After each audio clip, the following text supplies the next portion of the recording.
Greetings to you this day. This is Michelle Strickland, and I'm coming to you today with my daily theology lesson. It's my daily meditation that I do for myself. I record it and I release it because maybe somebody else out there can get something out of it. I do it for myself because I want to become a better principled person. You know, you don't have to be perfect. No one is perfect.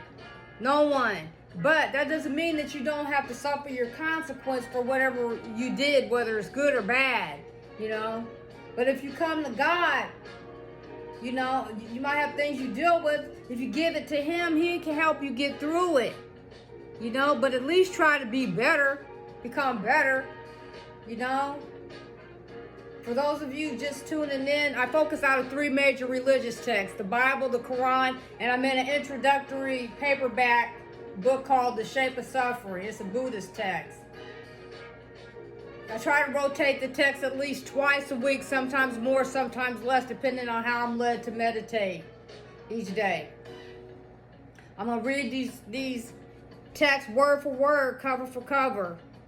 And I'm not going to censor anything, and I'm not going to edit anything. So we're still in Matthew. We're in Matthew chapter 27. We're going to start with verse 1. I don't know where I'm going to stop because it's, you know, Matthew triggers me. Plus, this is a long chapter. So I'm gonna stop whenever I'm led to just stop. When the morning was come, all the chief priests and elders of the people took counsel against Jesus to put him to death.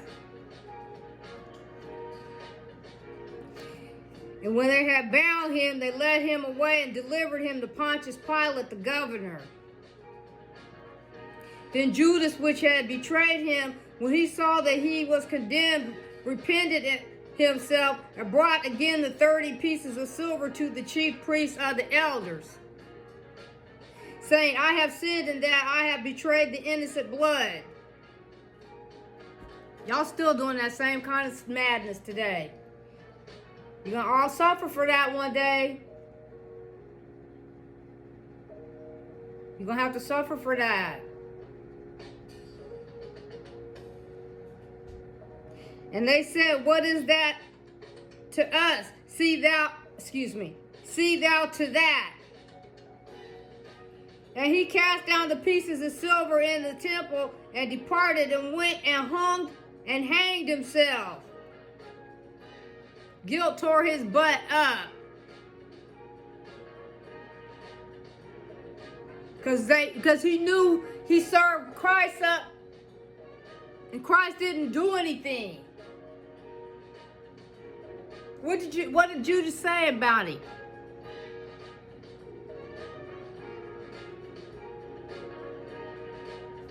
And the chief priest took the silver pieces and said, it is not lawful for to put them into the treasury, because it is the price of blood. So what are you going to do with the money then? You going to throw it in the trash? You may not have to. You just going to throw it in the trash or just not account for it? That's criminal. Still the same today. What's changed beside the time of the day?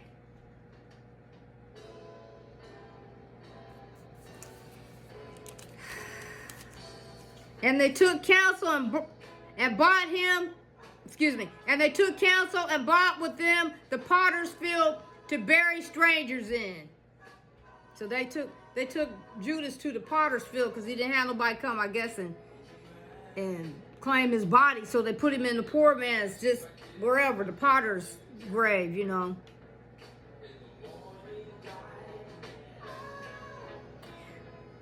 Oh, boy.